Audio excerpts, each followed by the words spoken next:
तो आइए जानते हैं कि क्रिप्टो करेंसी मार्केट में इस सप्ताह क्या क्या हुआ। तो सबसे पहले बात करेंगे बिटकॉइन के बारे में। तो बिटकॉइन अभी बुल रन में चल रहा है और ये हो सकता है कि आगे चल के नवंबर दिसंबर तक इसका आंकड़ा और बढ़े।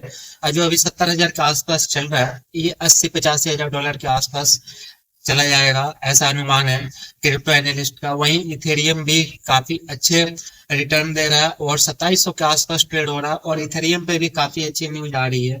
विटालिक वोटर ने इथेरियम को अपग्रेड करने की घोषणा करी है। हो सकता है कि इससे इथेरियम का जो मार्केट है रफ्तार पकड़े और इथेरियम भी अपने न्यू ऑल टाइम हाई पे पहुंचे। तो अब बढ़ते वजीरेक्स की तरफ। तो वजीरेक्स केस में सिंगापुर हाई कोर्ट ने मांग की थी कि आप अपने प्लेटफॉर्म के जितने भी वैलेट एड्रेस हैं यूजर्स के, वो हमें सौंपोगे, हम उसका निरीक्षण करेंगे।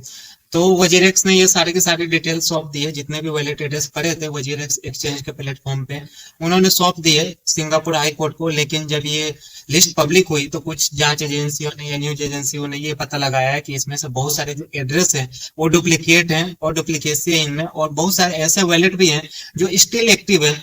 तो इसका मतलब उन्होंने ये लगाया कि हो सकता है कि वजीरेक्स ने कुछ बड़ा किया है और कुछ छुपाने की कोशिश कर रही है। और लगभग 2,45,000 का जो लिस्ट है जो वजीरेक्स ने सिंगापुर हाई कोर्ट को दिया है, तो इतनी जो लंबी चौड़ी लिस्ट सौंपी गई है वो इसलिए सौंपी गई है कि कुछ चीजों के लिए टाइम मिल जाए, ताकि ये अपनी जो जिन्होंने गलतियां की है उसे सुधार सके। और मोरिटोरियम भी जो इन्होंने अप्लाई किया है उस गलती को सुधारने के लिए ही किया है। तो ये काफी सस्पिशियस मामला है वजीरेक्स की तरफ से, क्योंकि वजीरेक्स ने काफी अलग तरीके से रिएक्ट किया है इस सारे मामलों में। खुद से ही सिंगापुर हाई कोर्ट चली गई मोरिटोरियम के लिए, और भी बहुत सारी चीजें हुई। और उन्होंने साफ साफ बोला कि हमारे पास पैसे नहीं है यूजर्स को देने के लिए। बाद में जाके जो 55% का जो अमाउंट है जो यूजर्स के थे, उन्होंने 2 पार्ट में लौटाने की घोषणा भी की, और उसमें से मोस्ट ऑफ द प्रोसेस पूरा भी हो गया है। तो आगे चल के देखते हैं क्या होगा। वजीरेक्स से जुड़ी एक और खबर है कि एक निवासी है जेवियर वांस, जिन्होंने दिल्ली के हाई कोर्ट में अपील किया, पिटीशन दायर किया और हाई कोर्ट से मांग की है कि इस केस को ईडी और एफआईयू को दिया जाए, ताकि बेहतर तरीके से इन्वेस्टिगेट हो सके ये केस। हाई कोर्ट ने भी इस पर संज्ञान लिया और ये कहा कि वैसे तो इंडिया में क्रिप्टो रेगुलेटेड इकाई नहीं है, फिर भी एक नोटिस दे दिया ईडी को, और ये पूछा कि क्या हम इस मामले में कोई स्टेप ले सकते हैं। और साथ ही उन्होंने सलाह भी दी कि जितने भी यूजर्स है वजीरेक्स एक्सचेंज के, वो सिविल कोर्ट में जाएं, ताकि बेहतर तरीके से उनकी सुनवाई हो सके। अब आगे बढ़ते हैं कि जापान के एक पार्टी के लीडर है वाई तिमाकी, जिन्होंने ये दावा किया है या ये ऑफर किया है अगले आने वाले इलेक्शन में कि अगर वो जीतते हैं तो क्रिप्टो को वो 20, जो क्रिप्टो टैक्स है जापान में, वो 20% कर देंगे। और ये मिसलेनियस टैक्स नहीं होगा, ये सेपरेट रहेगा। ओनली क्रिप्टो पे 20% रहेगा, बाकी जितने भी टैक्सेस हैं वो एज इट इज रहेंगे।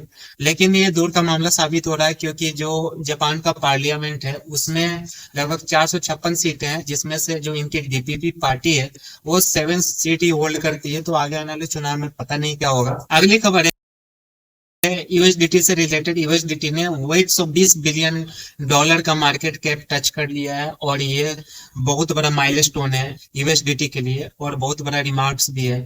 बता दूं कि कुछ दिन पहले एक ऐसा डेटा आया था कि ब्लैक रॉक का जो प्रॉफिट है वो उसको सरपास कर लिया था थिएटर ने, यूएसडीटी ने। कुछ दिन पहले की बात है कि थिएटर ने ब्लैक रॉक का जो प्रॉफिट है, नेट प्रॉफिट है ईयरली, वो सरपास कर लिया था। लगभग 700 मिलियन डॉलर का ये फासला था ब्लैक रॉक और यूएसडीटी के बीच। बता दो कि जहां पे ब्लैक रॉक ने 4.7 के आसपास अपना प्रॉफिट जनरेट किया था, वहीं यूएसडीटी ने लगभग 5.6 के बिलियन डॉलर के आसपास प्रॉफिट जनरेट किया था एक साल में। 2023 का जो जब फाइलिंग हुई थी तब की बात है।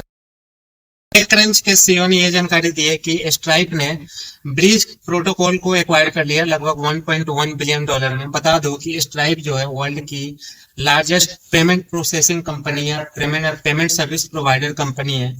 अभी हाल ही में 2023 का जब डेटा निकला तो 2023 में लगभग 1 ट्रिलियन डॉलर का इन्होंने पेमेंट प्रोसेस किया है, जो कि एक माइलस्टोन है।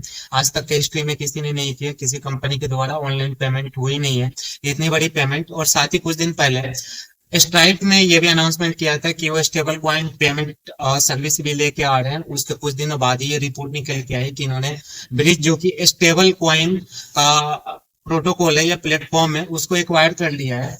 बता दो कि जो ब्रिज डावर ब्रिज डाओ एक स्टेबल कॉइन प्लेटफॉर्म है जो कि स्टेबल कॉइन सॉल्यूशन प्रोवाइड करता है, ये भी पेमेंट सॉल्यूशन प्रोवाइड करता है। तो दोनों का मर्जर हुआ है, यानी एक्विजिशन हुआ है स्ट्राइप के थ्रू, जिसके चलते अब जो स्ट्राइप है अब ब्रिज कैपिटल का सर्विस यूज करके अपने पेमेंट को प्रोसेस कर पाएगी, जितने भी स्टेबल कॉइन के पेमेंट्स होंगे। टेपियोका डाओ जिसको हैक किया गया था कुछ दिन पहले और $4.7 मिलियन की जो राशि थी उसे हैक करके चुराया गया था इस प्लेटफॉर्म से। बता दो कि टेपियोका डाओ एक डिसेंट्रलाइज प्लेटफॉर्म है जहाँ पे जितने भी डिसेंट्रलाइज सर्विसेज हैं, जैसे पेमेंट प्रोसेसिंग का, स्टेकिंग, यील्डिंग, फार्मिंग और भी ट्रेडिंग, ये जितनी भी चीजें सर्विस प्रोवाइड करती है। तो यहाँ से लगभग $4.7 मिलियन की जो राशि थी उसे चुराई गई थी। और इस एवज में जो टेपियोका डाओ के फाउंडर हैं उन्होंने एक ऑफर निकाला है जितने भी बाउंटी हैकर्स हैं कि अगर इस राशि को अगर वो रिक्लेम करने में मदद करते हैं तो उन्हें $1 मिलियन का